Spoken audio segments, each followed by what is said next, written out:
ನ presence feel ಆಗಿದ ತಕ್ಷಣ ಅವ್ರ ಗೇಮ್ ನ ಅಲ್ಲೇ ಆಡೋದನ್ನ ನಿಲ್ಲಿಸ್ಬಿಡ್ತಾರ.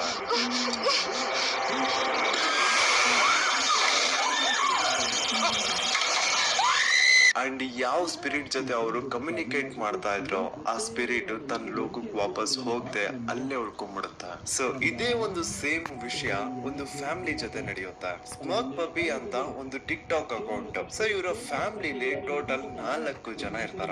ರಿಯಲ್ ನೇಮ್ಸ್ ನಾನು ಇಲ್ಲಿ ತಗೊಳಲ್ಲ, ಅದ್ರ ಬದಲಾಗಿ ಬೇರೆ ನೇಮ್ಸ್ ಕೊಡ್ತೇನೆ. ಅನ್ಕೊಳ್ಳಿ ಫ್ಯಾಮಿಲಿನ ಹೆಡ್ ಬಂದು ಜಾಶ್ ಅಂತ, ಅವನ್ ಹೆಂಡತಿ ಹೆಸರು ಎಮಿಲಿ, ದೆನ್ ಮೊದಲನೇ ಮಗಳ ಹೆಸರು ಕೈಲಿ ಅಂಡ್ ಎರಡನೇ ಮಗಳ ಹೆಸರು ಜೆನ್ನಿ. ಟೋಟಲ್ ಆಗಿ 4 ಜನ ಇರುವಂತಹ ಒಂದು ಚಿಕ್ಕ ಕುಟುಂಬ. ಇವ್ರು ಇರುವಂತಹ ಮನೆ ತುಂಬಾ ಹಳೇದಿರುತ್ತೆ, ಅರೌಂಡ್ 30-35 ವರ್ಷ ಹಳೇದಿರುತ್ತೆ ಆ ಮನೆ. ಅಂಡ್ ಆ ಒಂದು ಹಳೆ ಮನೆಯಲ್ಲಿ ಪ್ಯಾರಾನಾರ್ಮಲ್ ಆಕ್ಟಿವಿಟೀಸ್ ನಡೀತಾನೆ ಇರ್ತಾವೆ. ಶ್ಯಾಡೋಯಿಂಗ್, ಫಿಗರ್ಸ್ ಕಾಣಿಸೋದು, ಫುಟ್ ಸ್ಟೆಪ್ಸ್ ಕೇಳಿಸೋದು, ಯಾರೋ ಡೋರ್ ನಾಕ್ ಮಾಡೋ ಸೌಂಡ್ಸ್, ಆಟೋಮೆಟಿಕ್ಲಿ ಡೋರ್ಸ್ ಓಪನ್ ಆಗೋದು, ಕ್ಲೋಸ್ ಆಗೋದು, ಮನೇಲಿದ್ದಂತಹ ಸಾಮಾನು ಆ ಕಡೆಯಿಂದ ಈ ಕಡೆಗೆ ಶಿಫ್ಟ್ ಆಗೋದು, ಇದೆಲ್ಲಾನು ಆ ಫ್ಯಾಮಿಲಿ ಜೊತೆ ನಡೀತಾನೆ ಇರುತ್ತೆ. ಆದ್ರೆ ಯಾವತ್ತೂ ಇದನ್ನ ಅವರು ಪಬ್ಲಿಕ್ ಅಲ್ಲಿ ಹೇಳ್ಕೊಂಡೇ ಇರಲ್ಲ. ನೋಡಿ, ಇಷ್ಟೆಲ್ಲ ಅನ್ಯೂಶುವಲ್ ಆಕ್ಟಿವಿಟಿ ಅವ್ರ ಮನೇಲಿ ನಡೀತಾ ಇರೋದನ್ನ ಅವ್ರು ವಿಡಿಯೋ ಮಾಡಿ ಪಬ್ಲಿಕ್ ಅಲ್ಲಿ ಶೇರ್ ಮಾಡ್ಬೋದಾಗಿತ್ತು. ಆದ್ರೆ ಆ ಫ್ಯಾಮಿಲಿ ಮೆಂಬರ್ಗೆ ಏನ್ ಅನಿಸ್ತಾ ಇರುತ್ತೆ, ನಾವೇ ಇಂಟರ್ನೆಟ್ ಅಲ್ಲಿ ಕುತ್ಕೊಂಡು ಎಷ್ಟೆಲ್ಲಾ ಗೋಸ್ಟ್ ವಿಡಿಯೋಸ್ ನ ನೋಡ್ತಾ ಇರ್ತೀವಿ, ನಮ್ಗೆ ಅದು ಕ್ರಿಂಜ್ ಅನ್ಸುತ್ತೆ. ಸೊ ಅಂತದ್ರಲ್ಲಿ ನಮ್ಮನೇಲಿ ನಡೀತಿರುವಂತಹ ಈ ಅನ್ಯೂಶುವಲ್ ಆಕ್ಟಿವಿಟೀಸ್ ನ ವಿಡಿಯೋ ಮಾಡಿ ಹಾಕಿದ್ರೆ ಜನ ನಮಗೂ ಸುಮ್ನೆ ಜಡ್ಜ್ ಮಾಡ್ತಾರೆ, ಫೇಕ್ ಅಂತಾರೆ, ಯಾಕೆ ಬೇಕು ಹೋಗ್ಲಿ ಅಂತ ಸುಮ್ನೆ ಆಗ್ಬಿಡ್ತಾರ. ಅವರು ಎಲ್ಲೂ ಏನು ವಿಡಿಯೋ ಮಾಡಲ್ಲ, ಯಾರ ಹತ್ರನು ಶೇರ್ ಮಾಡ್ಕೊಳಲ್ಲ. ಆದ್ರೆ ಈ ವಿಷಯ ಯಾವಾಗ ಹೊರಗ್ ಬರುತ್ತೆ ಅಂತಂದ್ರೆ, ಜಾಶ್ ನ ಮೊದಲನೇ ಮಗಳು ಕೈಲಿನ ಒಂದು ಟಿಕ್ ಟಾಕ್ ಅಕೌಂಟ್ ಇರುತ್ತೆ, ಸ್ಮೋಕ್ ಪಪ್ಪಿ ಅಂತ. ಅದ್ರಲ್ಲಿ ಅವಳು ತನ್ನ ಮನೇಲಿ ಸಾಕಿರುವ ನಾಯಿ, ಬೆಕ್ಕು, ಅವುಗಳ ರಿಲೇಟೆಡ್ ವಿಡಿಯೋಸ್ ಮಾಡಿ ಹಾಕ್ತಾ ಇದ್ಲು. ಒಂದಿನ ಹೀಗೆ ಸುಮ್ನೆ ರ್ಯಾಂಡಮ್ಲಿ ತನ್ನ ಕ್ಯಾಟ್ ಬಗ್ಗೆ ವಿಡಿಯೋ ಮಾಡ್ತಾ ಇರ್ಬೇಕಾದ್ರೆ ಆ ವಿಡಿಯೋದಲ್ಲಿ ಸಮಥಿಂಗ್ ಸ್ಕೇರಿ ರೆಕಾರ್ಡ್ ಆಗುತ್ತೆ.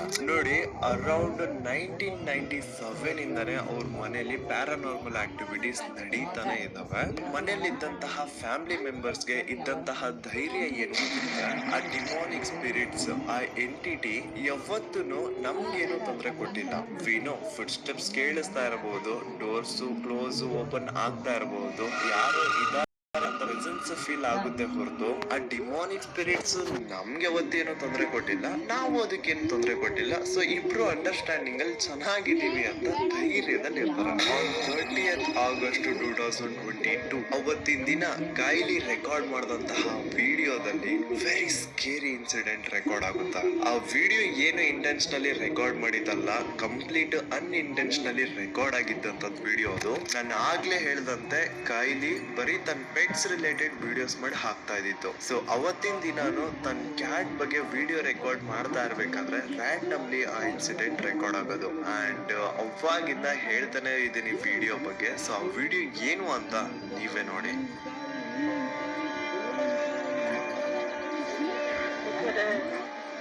Surely that is uncomfortable. So we've been experiencing paranormal activity in our home since 1997. enjoying my donkey's dad. It has never attacked anybody. Until now. Oh my god! What the fuck? Jesus Christ!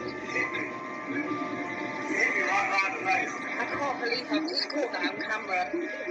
Oh my god, I'm shaking.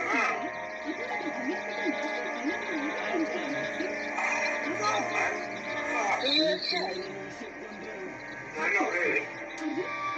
After this incident ಫ್ಯಾಮಿಲಿನ ಪ್ರತಿಯೊಬ್ಬ member complete shock ಆಗ್ತಾನೆ. ಅವ್ರಿಗೆ ಇಷ್ಟು ದಿನದಿಂದ ಇದ್ದಂತಹ ಧೈರ್ಯ ಈಗ ಮುರಿದಿರುತ್ತ.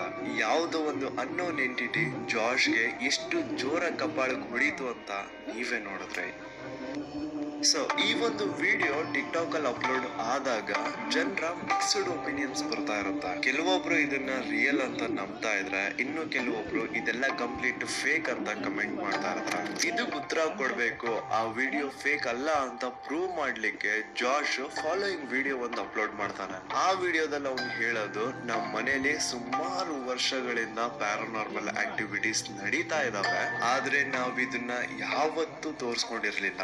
ಆದ್ರೆ ಈಗ ಕಂಡೀಷನ್ಸ್ ತುಂಬಾ ಸೀರಿಯಸ್ ಆಗ್ತಿದೆ. ಹಾಗಾಗಿ ಇನ್ಮೇಲಿಂದ ನಮ್ಮ ಮನೇಲಿ ನಡೆಯುವಂತಹ ಪ್ರತಿಯೊಂದು ಆಕ್ಟಿವಿಟಿನ ರೆಕಾರ್ಡ್ ಮಾಡಿ ನಿಮಗ್ ತೋರಿಸ್ತೀವಿ ಅಂತ ಆ ಫ್ಯಾಮಿಲಿ ಏನ್ ಮಾಡುತ್ತೆ, ಮನೇನ ಯಾವ ಒಂದು ಮೂಲೆಯಲ್ಲಿ ತುಂಬಾ ಅನ್ಯೂಶುವಲ್ ಆಕ್ಟಿವಿಟೀಸ್ ನಡೀತಾ ಇರುತ್ತೋ ಅಲ್ಲಿ ಕ್ಯಾಮ್ರಾಸ್ ನ ಫಿಕ್ಸ್ ಮಾಡ್ತಾರ.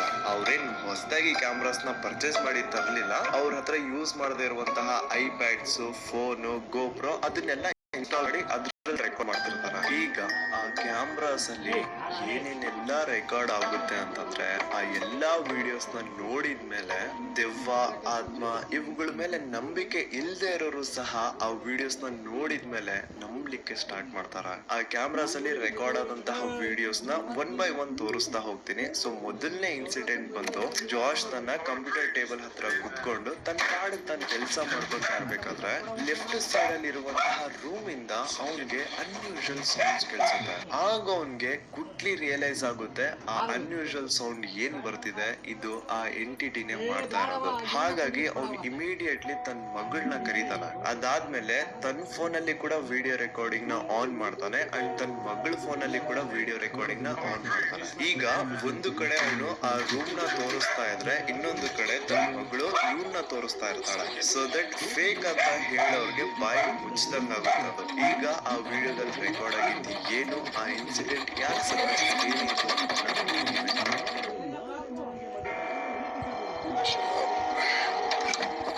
You got me? Come on. Come here. Come around back.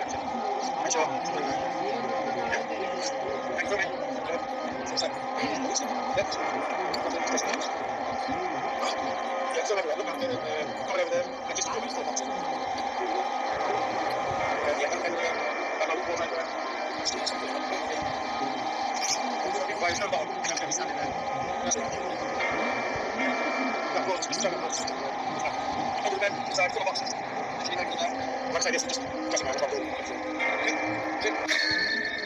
ಈಗೇನ್ ನೀವು ವಿಡಿಯೋ ನೋಡಿದ್ರು ಅದನ್ನ ಫೇಕ್ ಅನ್ಲಿಕ್ಕೆ ಚಾನ್ಸೇ ಇಲ್ಲ.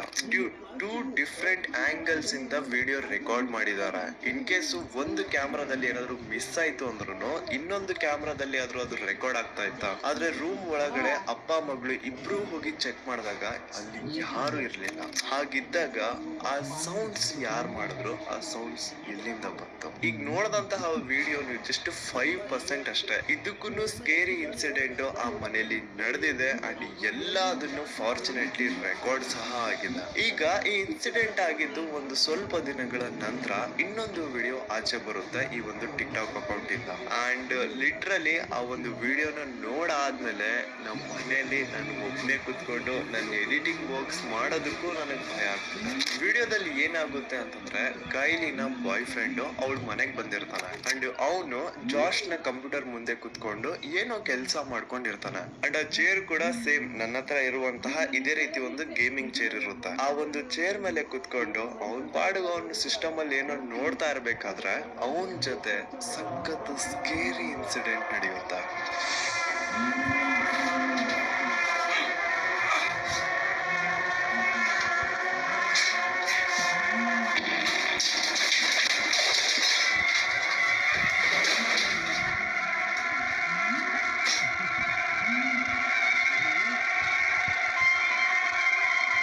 ಆ ಹುಡುಗಗೆ ಯಾರೋ ಹಿಂದೆ ಹೇಳ್ದು ಅವ್ನ ಗಂಟ್ಲನ್ನ ಗಟ್ಟಿಯಾಗಿ ಇಚ್ಚಿದ್ದಂಗ ಆಗುತ್ತಾ. ಅವ್ನ ಅದನ್ನ ಬಿಡಿಸ್ಕೊಳ್ಳೋದಕ್ಕೆ ಒದ್ದಾಡ್ತಾ ಇರ್ತಾನೆ. ದೆನ್ ಸಡನ್ಲಿ ಸ್ವಲ್ಪ ರಿಲ್ಯಾಕ್ಸ್ ಫೀಲ್ ಮಾಡ್ತಾನೆ. ಆದ್ರೆ ನೆಕ್ಸ್ಟ್ ಮೂಮೆಂಟ್ ಯಾರೋ ತುಂಬಾ ಗಟ್ಟಿಯಾಗಿ ಇಟ್ಕೊಂಡಿರೋ ರೀತಿ ಫೀಲ್ ಆಗುತ್ತೆ. ಇನ್ ಕೇಸ್ ಏನಾದ್ರು ಈ ವಿಡಿಯೋ ಕ್ಲಿಪ್ ಫೇಕ್ ಇತ್ತು ಅಂತಂದ್ರೆ ಈ ತರ ಪರ್ಫಾರ್ಮೆನ್ಸ್ ಕೊಟ್ಟಿರುವಂತಹ ಯೂನಿಗೆ ಆಸ್ಕರ್ ಅಂತೂ ಸಿಗ್ಲೇಬೇಕು. ಆದ್ರೆ ಇದು ಫೇಕ್ ಅನ್ಸಿಲ್ಲ, ಯಾಕಂದ್ರೆ ಆ ಫ್ಯಾಮಿಲಿ ಮೊದ್ಲೇ ಕ್ಲೇಮ್ ಮಾಡ್ತಿದೆ ಅವ್ರ ಮನೇಲಿ ದೆವ್ವ ಇದೆ ಅಂತ. ಸೊ ಅದನ್ನ ತಲೆಯಲ್ಲಿ ಇಟ್ಕೊಂಡು ಯೋಚನೆ ಮಾಡಿದ್ರೆ ಇದು ನನಗ್ ಫೇಕ್ ಅನ್ಸಿಲ್ಲ. ಫ್ಯೂ ಡೇಸ್ ಲೇಟರ್ ಈ ಹುಡುಗನೇ ಬಂದು ಒಂದು ಸ್ಟೇಟ್ಮೆಂಟ್ ಕೊಡ್ತಾನೆ. ಆ ವಿಡಿಯೋದಲ್ಲಿ ಅವ್ನು ಹೇಳೋದು ಅವನ ಜೊತೆ ನಡೆದಂತಹ ಇನ್ಸಿಡೆಂಟ್ ಏನಿತ್ತೋ ಅದು 100% ರಿಯಲ್ ಇತ್ತು, ಅದ್ರಲ್ಲಿ ಏನು ಫೇಕ್ ಇರ್ಲಿಲ್ಲ. ಈವನ್ ಅವನು ಕೈಲಿ ಮನೆಯಿಂದ ತನ್ನ ಮನೆಗೆ ಹೋಗಾದ್ಮೇಲೆ ಕೂಡ ಅಲ್ಲಿನೂ ಅವನ್ಗೆ ಅದೇ ರೀತಿ ಸೇಮ್ ಫೀಲ್ ಆಗುತ್ತೆ. ಯಾರ್ದೋ ಪ್ರೆಸೆನ್ಸ್ ಇರೋ ರೀತಿ ಅವನಿಗೆ ಫೀಲ್ ಆಗ್ತಾ ಇರುತ್ತೆ. ಅಷ್ಟೇ ಅಲ್ಲದೆ ಅವನ ಬಾಡಿನ ಯಾರೋ ಮುಟ್ತಾ ಇರೋ ರೀತಿ ಅಂಡ್ ಆ ಟಚ್ ಸ್ಕಿನ್ ಮೇಲೆ ಫೀಲ್ ಆದಾಗ ಅಲ್ಲಿ ಒಂದು ಬರ್ನಿಂಗ್ ಸೆನ್ಸೇಷನ್ ಫೀಲ್ ಆಗ್ತಾ ಇತ್ತು ಅಂತ ಅವನಿಗೆ. ಅಂಡ್ ಅವ್ನ ಬಾಡಿ ಯಾರೋ ಮುಟ್ಟಿರೋದು, ತುಂಬಾ ಜೋರಾಗಿ ಹೊಡೆದಿರೋದು, ಮಾರ್ಕ್ಸ್ ಸಹ ಅವನ ಬಾಡಿ ಮೇಲೆ ಹಾಗೆ ಇರುತ್ತೆ. ಈಗ ಆ ಒಂದು ಡಿಮಾನಿಕ್ ಎಂಟಿಟಿ ಅಟ್ಯಾಕ್ ಮಾಡಿದ್ದು ಕೈಲಿನ ಬಾಯ್ ಫ್ರೆಂಡ್ ಮೇಲೆ. ನೆಕ್ಸ್ಟ್ ಈಗ ಕೈಲಿ ಮೇಲೂ ಸಹ ಅಟ್ಯಾಕ್ ಆಗುತ್ತಾ.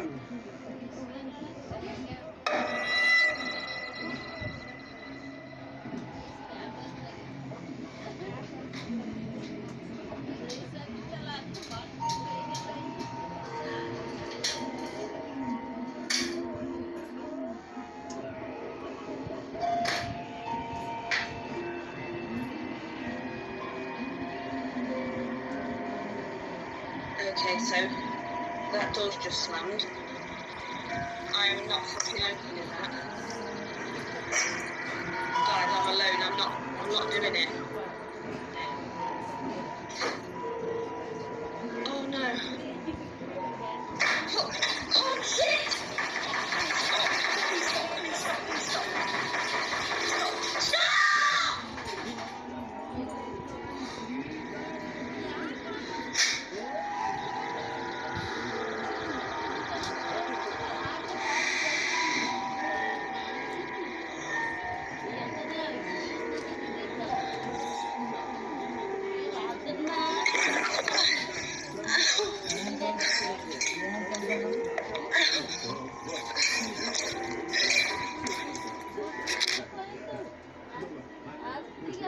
ಸೊ ಸ್ಟಿಲ್ ಡೌಟ್ ಇರೋರ್ಗೆ ಈ ಫ್ಯಾಮಿಲಿ ತನ್ನ ಟಿಕ್ಟಾಕ್ ಅಕೌಂಟ್ ಅಲ್ಲಿ ಇನ್ನೊಂದು ವಿಡಿಯೋ ಅಪ್ಲೋಡ್ ಮಾಡುತ್ತೆ.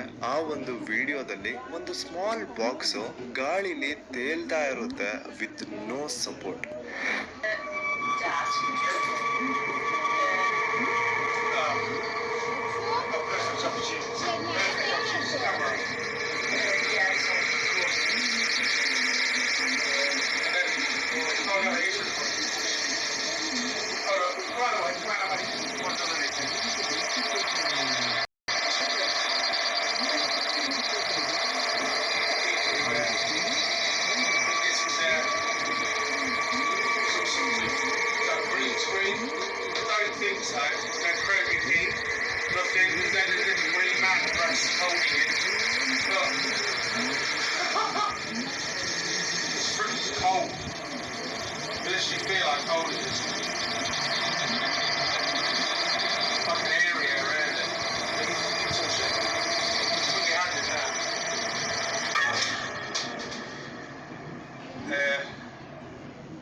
ಇಲ್ಲಿಗೆ ನಾನು ನಿಮಗೆ ತುಂಬಾ ವಿಡಿಯೋಸ್ನ ಪ್ರೂಫ್ ಕೊಟ್ಟೆ, ಬಟ್ ಸ್ಟಿಲ್ ನಂಬೋದು ಬಿಡೋದು ನಿಮಗ್ ಬಿಟ್ಟಿತ್ತು. ನಾವು ದ ಬಿಗ್ಗೆಸ್ಟ್ ಕ್ವಶನ್ ಇಸ್, ಅವ್ರ ಮನೆಯಲ್ಲಿ ಅಷ್ಟೆಲ್ಲಾ ಪ್ಯಾರಾನಾರ್ಮಲ್ ಆಕ್ಟಿವಿಟೀಸ್ ಅಷ್ಟೊಂದು ವರ್ಷಗಳಿಂದ ನಡೀತಾ ಇರ್ಬೇಕಾದ್ರೆ ಅವ್ರು ಯಾಕೆ ಆ ಮನೆನ ಬಿಟ್ಟು ಬೇರೆ ಮನೆಗೆ ಶಿಫ್ಟ್ ಆಗಿಲ್ಲ?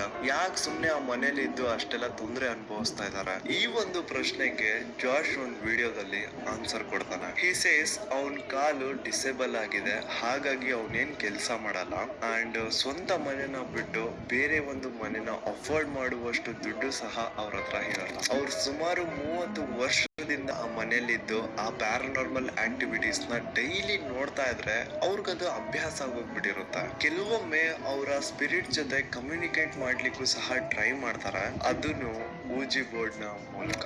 ಅವರ ಊಜಿ ಬೋರ್ಡ್ ನ ಯೂಸ್ ಮಾಡ್ಕೊಂಡು ಸ್ಪಿರಿಟ್ ಜೊತೆ ಕಮ್ಯುನಿಕೇಟ್ ಮಾಡ್ತಾರೆ ಕೂಡ, ಆದ್ರೆ ಭಯಕ್ಕೆ ಅವರ ಗೇಮ್ ನ ಮಧ್ಯದಲ್ಲೇ ನಿಲ್ಲಿಸ್ಬಿಡ್ತಾರೆ without saying a proper goodbye. And ಆಗಿಂದನೇ ಥಿಂಗ್ಸ್ ಸಖತ್ ವೈಲೆಂಟ್ ಆಗೋದಕ್ಕೆ ಸ್ಟಾರ್ಟ್ ಆಗಿತ್ತು. ಇನ್ನು ಇವ್ರ ಮನೆಯಲ್ಲಿ ಈ ತರ ಇನ್ಸಿಡೆಂಟ್ ತುಂಬಾನೇ ನಡೀತಾವೆ, ಬಟ್ ಎಲ್ಲದನ್ನು ನಾನು ಒಂದೇ ವಿಡಿಯೋದಲ್ಲಿ ಕವರ್ ಮಾಡ್ಬಿಟ್ರೆ ತುಂಬಾ ಲಾಂಗ್ ವಿಡಿಯೋ ಆಗ್ಬಿಡುತ್ತೆ. ಸೊ ಕಲ್ಟ್ ಗ್ಯಾಂಗ್, ಈ ಒಂದು ರಿಯಲ್ ಕೇಸು ನಿಮ್ಗೆ ಇಂಟ್ರೆಸ್ಟಿಂಗ್ ಅನ್ನಿಸ್ತು ಅಂತಂದ್ರೆ ನಾನು ಡೆಫಿನೆಟ್ಲಿ ಪಾರ್ಟ್ 2 ವಿಡಿಯೋ ಮಾಡ್ತೀನಿ. ಆದ್ರೆ ಇದು ಇಷ್ಟ ಆಯ್ತೋ ಇಲ್ವೋ ಅನ್ನೋದನ್ನ ಪ್ರತಿಯೊಬ್ರು ವಿಡಿಯೋ ನೋಡಿರುವಂತಹ ಪ್ರತಿಯೊಬ್ರು ಕಮೆಂಟ್ ಮಾಡಿ ತಿಳಿಸಿ. ಈ ವಿಡಿಯೋ ಅಂತೂ ಇಲ್ಲಿಗೆ ಮುಗೀತು. ಐ ಹೋಪ್ ಈ ವಿಡಿಯೋ ನಿಮ್ಗೆ ಇಷ್ಟ ಆಗಿರುತ್ತೆ. ಇಷ್ಟ ಆಗಿದ್ರೆ ಈ ವಿಡಿಯೋಗೆ ಈಗಲೇ ಒಂದು ಲೈಕ್ ಕೊಡಿ. ನಮ್ಮ ಚಾನಲ್ಗೆ ಯಾರೆಲ್ಲ ಹೊಸ